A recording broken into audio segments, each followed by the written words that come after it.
राहुल गांधी को जो जो बीच में जाके लोग गरीबों से मिलते हैं, किसानों से मिलते हैं, कोई भी मुद्दा होता उठाते हैं, उस हिसाब से गरीबों के बीच में बीजेपी सरकार नहीं आती है। वो मंच पे ही नज़र आ रहे हैं। महंगाई ज़्यादा है हर चीज़ की, कोई चीज़ लेने जाओ महंगाई ज़्यादा है, कमाई कम है, ये दिक्कत है और कुछ नहीं। कमाई भी तो हो रही है। कमाई कुछ नहीं हो रही है, कमाई जो पहले थी वैसे ही और उससे कम ही हो गई कमाई। महंगाई बढ़ती जा रही है, आसमान छूती जा रही है, यही है। उनके घर में जो है ठीक से बिजली के बिल नहीं दे पा रही उत्तर प्रदेश सरकार। कितने लोग हैं कि अपने बिजली के बिल से परेशान हैं। किसी घर में 2 बच्चे हैं, उससे पूछी जाके कि वो कैसे अपने घर का खर्चा चलाता है। 70 साल में जो बना था वो तो 7 साल में ख़त्म हो गया, 14 साल में ख़त्म हो गया। जो 70 साल में बना वो 14 साल में ख़त्म हो गया, यानी अभी जो उससे पहले का बना है 70 साल से पहले का, वो भी अब की बार ख़त्म हो जाएगा। आधा हिंदुस्तान तो वैसे ही बिक चुका है। अब इसके बाद फिर महंगाई बढ़ जाएगी। बिल्कुल रोने लगेंगे, ये रोने लगेंगे, पैसा नहीं है। उनसे जुड़ते नहीं है, वो एक तरफा बात करते हैं ना, वो दोनों पक्ष को लेके बात नहीं करते हैं, वो एक पक्ष के खिलाफ बात करते हैं। लेकिन वो तो कहते हैं सबका साथ सबका विकास। वो कहते हैं सबका साथ सबका विकास, लेकिन सबको साथ लेके चलते ही नहीं ना। जब संबोधित करते हैं तो क्या कहते हैं, परिवारजनों। नमस्कार, मैं हूं हयात अब्बास और आप देख रहे हैं 4PM न्यूज़ नेटवर्क। और जिस तरह से राहुल गांधी कुलियों के बीच जाते हैं, किसानों के बीच जाते हैं, ट्रक ड्राइवरों के बीच जाते हैं, आखिर जनता उनके इस रूप को कैसे देख रही है, क्या कुछ सोच रही है राहुल गांधी को लेकर। बार बार लोग उससे जुड़ रहे हैं, लगातार लोगों के से संवाद करते हैं, मिलते हैं लोगों से, आम लोगों से जानते हैं वो इसको कैसे देखते हैं। कैसे देखते हैं आप सर राहुल गांधी का इस तरह से लोगों से मिलना, कुलियों के पास पहुंच गए, किसानों के पास, आम लोगों से जुड़ते रहते हैं, कैसे देखते हैं? अच्छी बात है, अगर वो जुड़ रहे हैं तो बहुत अच्छी बात है, क्योंकि ये पार्टी को, कांग्रेस को केंद्र में आना चाहिए। ये केंद्र के बहुत अच्छे हैं, कांग्रेस शुरू से हमेशा से केंद्र में, इससे अच्छी कोई ऐसी पार्टी नहीं है जो केंद्र में आ सकती। इनका ये मेहनत करना बहुत अच्छी बात है और कर रहे हैं, और इसका परिणाम भी निकलना चाहिए और निकलेगा। अगर हमारी जनता इस तरह की है कि एक ही चीज़ को हमेशा लेके चले, एक ही चीज़ में हो, तो ये चीज़ नहीं है कि हमारा स्वतंत्र भारत है। भाई स्वतंत्र भारत में ये है कि सबका हक है कि और सबका इसका प्रयास है कि वो बार बार करे इस चीज़ को कोशिश। अगर ये कोशिश कर रहे हैं तो इसका परिणाम ऊपर वाले ने चाहा तो सही आना चाहिए। सही आना चाहिए परिणाम। अच्छा, ये बताइए, ये जो बिल की बात हो रही है, महिला आरक्षण बिल की बात कर रहे हैं, अब तो भाजपा ने ये भी ला दिया आधी आबादी को साधने के लिए। अब कैसे क्या होगा? अब ये वो जब आएंगे वो देखेंगे, और ये इनके इलेक्शन के बाद ये देखें कि क्या करते हैं।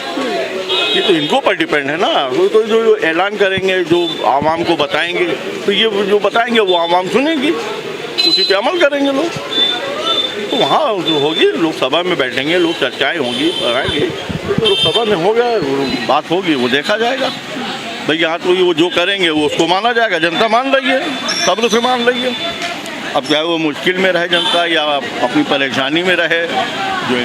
अच्छा, ये बताइए, जिस तरह से द्रौपदी मुर्मू जी को बार बार नज़रअंदाज किया जाता है, चाहे वो सदन में हो चाहे कहीं पर भी हो, उनको बार बार नज़रअंदाज किया जाता है, क्या लगता है ये एक दलित मानसिकता है उनके दिमाग में, जहन में भाजपा की?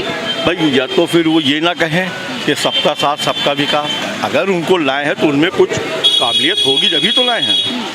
भाई ऐसा नहीं कि दलित काबिल नहीं होता है या फला काबिल नहीं होता है। भाई ये तो हमारे वो है कि हमने अपनी क्या कहते हैं एजुकेशन, हमारी तरबियत, हमारी कमियाँ आई है, तो हम इस लायक हुए जो लोकसभा में आके बैठे और उनको बुलाया गया। तो ये जो विचार अगर है उनके में, तो ये गलत विचार है। गरीबों के लिए तो शायद अच्छा काम नहीं करते। क्या बात कर रहे हैं, सबका साथ सबका विकास, इतना अनाज दे रहे हैं, गैस सिलेंडर दे दिए।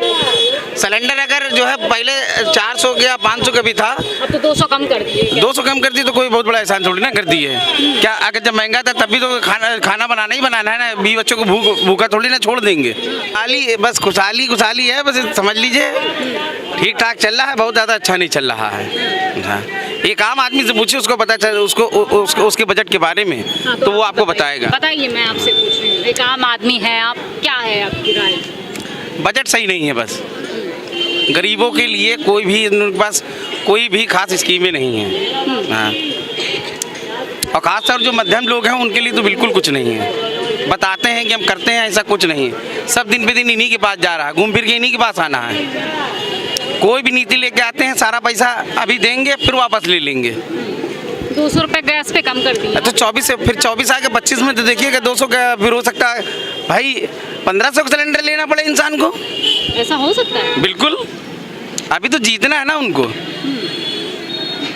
अभी तो लॉलीपॉप चलता ही रहता है। मतलब आप कह रहे हैं जीतने से पहले सब लोगों को, जनता को और क्या? प्रभावित कर रहे हैं। बिल्कुल, वही जो महिला बिल लेकर आ रहे हैं भाई, महिला आरक्षण। ये तो महिलाओं से पूछिए ना, इसके लिए हम नहीं बता सकते हैं। अच्छा, आप जो बता सकते हैं, राहुल गांधी को कैसे देखते हैं? कुलियों के बीच जा रहे हैं, किसानों सही के आदमी बीच नहीं, सही बिल्कुल ठीक आदमी है, देश के प्रधानमंत्री बनने लायक है। पर उनको थोड़ा एक्चुअली में नहीं, उनकी रणनीतियाँ नहीं ठीक है या उनके मंत्री नहीं ठीक होंगे। अगर वो तेजी से काम करेंगे तो उनको 110% आदमी वोट देगा। अच्छा, हमारे देश में नई संसद भवन बन गया है, सोचिए प्रधानमंत्री जी ने ऐसा किया। तो गरीबों के लिए बना है क्या? गरीबों का पैसा लगा उसमें। आपको क्या लगता है कि प्रधानमंत्री ने अपनी जेब से निकाल के दिया है क्या? हैं? बताइए किसका पैसा लगा है? टैक्स कौन पेड करता है? हम माल लाते हैं, जीएसटी कौन पेड कर रहा है? पैसा किसके पास जाता है? हम तो आज भी 400-500 कमा रहे हैं दिन भर मेहनत करने के बाद। बताइए, कमा हम और महंगाई कम कर देंगे अभी धीरे धीरे। अरे तो कितने दिन के लिए है ये भी तो बताइए। 24 तक के लिए ना, 25 में क्या मतलब 24 के बाद फिर महंगाई बढ़ जाएगी। बिल्कुल, रोने लगेंगे, ये रोने लगेंगे, पैसा नहीं है। फिर उनके जो हम मंत्री बोलेंगे, अब उत्तर प्रदेश के मंत्री बोलेंगे घाटा हो रहा है, किसी स्टेट में घाटा हो रहा है, तो पैसा कौन देता है? केंद्र सरकार पास तो करती है, पैसा किसकी जेब से जाता है? बताइए आप लोग क्या कहेंगे, इनकी बात से सहमत है? हम लोग तो भाई की बात पे तो बिल्कुल सहमत हैं। आपको क्या लगता है कि महंगाई फिर से बढ़ जाएगी 24 में? मानी बात है, मतलब 24 में फिर मोदी जी ला रहे हैं? मोदी आएंगे। क्यों? अब भाई उनके हाथ में सिक्का है, इसलिए आ सकते हैं। मतलब कैसे सिक्का है? कैसे? पावर उनके पास। वोट से तो आप लोगों के आएंगे ना, जनता के वोट से आएंगे। तो ये हम देख के थोड़ी नहीं आए कि हमने डाल दिया, हमने डाला हाथी पे गया कमल पे। अच्छा, ईवीएम में गड़बड़ी है मैडम, ईवीएम में गड़बड़ी है।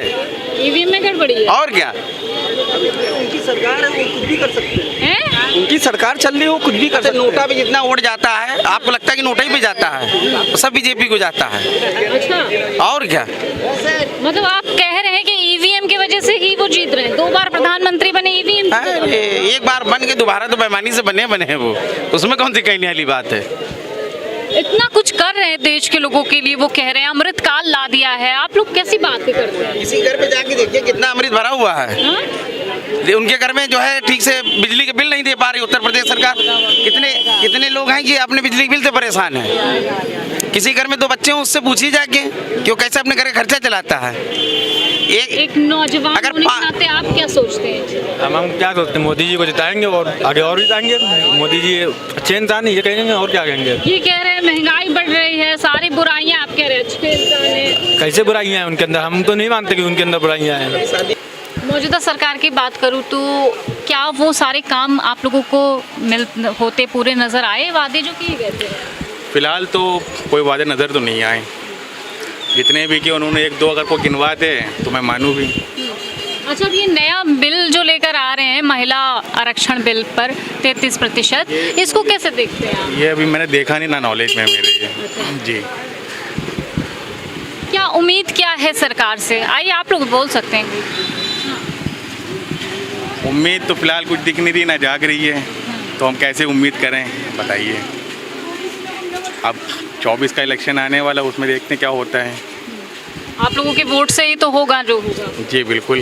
क्या सोचा है आपने, किस मुद्दों पर वोट करेंगे? देखिए, मुद्दा बस एक ही है कि जैसे गवर्नमेंट चलानी चाहिए कि कैसे चलना है, और महंगाई पे बात, ये सब चीज़ें कहाँ होती हैं। और ये तो कहते हैं भाई सबका साथ सबका विकास है, हमने महंगाई और सब दूर कर दिए देश में। नहीं, फिलहाल तो कुछ नहीं दिखा मुझे, ना महंगाई दूर हुई है, ना सबका साथ, ना सबका विकास हमें दिखा। और उनको करना चाहिए ऐसा, लोगों से मिलने जुलने से मोहब्बत बढ़ती है और एका बढ़ता है। और क्या हमारे देश के प्रधानमंत्री में कोई कमी रह गई? क्या वो लोगों से नहीं जुड़ते हैं? उनसे जुड़ते नहीं है, वो एक तरफा बात करते हैं ना, वो दोनों पक्ष को लेके बात नहीं करते हैं, वो एक पक्ष के ही खिलाफ बात करते हैं। लेकिन वो तो कहते हैं सबका साथ सबका विकास। वो कहते हैं सबका साथ सबका विकास, लेकिन सबको साथ लेके चलते नहीं ना। जब संबोधित करते हैं तो क्या कहते हैं? परिवारजनों। परिवारजन कौन है? खाली एक ही परिवार है उनका, सब परिवारजन नहीं है उनके लिए। संबोधित करने के लिए वर्ड यूज़ क्या कर रहे हैं वो? लाल किले से बोल रहे हैं परिवारजनों, है ना? वो ये नहीं बोल रहे हैं कि हिंदुस्तान वासियों, सिर्फ परिवारजनों को संबोधित कर रहे हैं वो। तो एक तरफा बात करना अच्छी बात नहीं होती। प्रधानमंत्री का मतलब होता है वो सबको लेके चलें। वो यहाँ के राजा अगर बनाए गए हैं तो उसी हिसाब से जो है बनाया तो आप ही लोगों ने ना। बनाया तो हम लोग ने, लेकिन हम लोग ने ये सोच के थोड़ी ना बनाया था वो एक पक्ष धर के हो जाएंगे। हम लोग ने जो सोच के बनाया था ना कि सब जैसे तो एक बार सोच लिया था, दो बार कैसे सोच लिया? अरे भाई गलती तो इंसानों से ही होती है ना। लेकिन एक बार सोचा गया कि हाँ ठीक है, आधा अधूरा काम किया, आपके बार सही काम करेंगे, लेकिन आपके बार उन्होंने तो और सत्यानाश कर दिया। सारे काम उन्होंने जो है बढ़ा दिए, सारी दरें उन्होंने बढ़ा दी, सारे आपकी वो कह रहे हैं कि मुझे फिर बुला लो, मैं महंगाई खत्म कर दूंगा। अगर महंगाई को खत्म करना है तो मोदी को बुलाना है। 70 साल में जो बना था वो तो 7 साल में खत्म हो गया, 14 साल में खत्म हो गया। जो 70 साल में बना वो 14 साल में खत्म हो गया। यानी अभी जो उससे पहले का बना है 70 साल से पहले का, वो भी अब की बार खत्म हो जाएगा। आधा हिंदुस्तान तो वैसे ही बिक चुका है। भाई हमारे देश में G20 सम्मेलन हो रहे हैं, देश कहाँ से कहाँ पहुँच रहा है, आप कह रहे खत्म हो गया। खत्म हो गया तो सरकार के पास कहाँ बचा? सरकार ने तो दूसरों को दे दिया। अब दूसरे चला रहे हैं तो अपने हिसाब से चला रहे हैं, तभी तो सारी दरें बढ़ गई हैं। अब वो प्राइवेट हो गया है, प्राइवेटाइजेशन हो गया है, तो वो अपने हिसाब से पैसा ले रहे हैं, अपने हिसाब से कार्यक्रम कर रहे हैं, अपने हिसाब से। अभी तो G20 आ गया है, अब और लीजिए। अभी जो कम हुआ है, कम नहीं हुआ है, वो बढ़ेगा। और अभी उन्होंने जो 200 रुपये गैस सिलेंडर पर कम किए हैं, वो आगे जाके 400 रुपये बढ़ जाएंगे। समझ चुके हैं ये? बिल्कुल बिल्कुल बिल्कुल, जनता समझदार हो चुकी है। आपने बोली? आपको देख लिया तबीयत कुछ हो गई बहुत। अच्छा, तो बोल दीजिए दो बातें। ब्यूटीफुल, खूबसूरत। महिला बिल लाने के लिए जिस तरह से महिला बिल लाया जा रहा है, क्या लगता है आधी आबादी पूरी फिर से भाजपा की तरफ हो जाएगी? मनाने की कोशिश है ये भाजपा की? मनाने की कोशिश है मगर होगी नहीं हमारे हिसाब से। और इन सब बातों से कोई फ़ायदा नहीं है। महंगाई को कम करा जाए और रोज़गार बहुत ख़त्म हो चुका है, रोज़गार को बढ़ाया जाए, बस यही अपील है और कोई अपील नहीं। सरकार को जो उससे मतलब नहीं है, महंगाई पे कंट्रोल करा जाए, दूसरी बात रोज़गार लोगों को मिले। मोदी जी तो कह रहे हैं कि अगर महंगाई कम करनी हो तो फिर से मुझे बुलाओ। अब ये तो जनता ही फैसला करेगी, हमारे कहने आपके कहने से कुछ नहीं होगा। मगर फिलहाल जो हमने बोला वह इतना ही मैसेज है बस। जी, राहुल गांधी को जो बीच में जाके लोग गरीबों से मिलते हैं, किसानों से मिलते हैं, कोई भी मुद्दा होता उठाते हैं, उस हिसाब से गरीबों के बीच में बीजेपी सरकार नहीं आती है। वो मंच पे ही नज़र आ रहे हैं, रोड पे नहीं नज़र आते हैं। बिल्कुल, तो जनता को ऐसा नेता चाहिए जो लोगों के बीच जाकर बात करे, उनके दुख दर्द को समझे। जिस तरह से राहुल गांधी बार बार लोगों के बीच जाकर संवाद करते हैं, लोगों को ऐसा प्रधानमंत्री चाहिए जो देश में लोगों के बीच जाए और उनके बात सुने, उनके मुद्दे पर बात सुने और उनके जो समस्याएं हैं वो सुने और उनकी सारी समस्याओं को सुनने के बाद उसे पूरा करे। झूठे वादे, हवाई वादे, अब जनता थक चुकी है। कैमरा पर्सन सत्यनारायण के साथ मैं हयात अब्बास, OPM न्यूज़ नेटवर्क।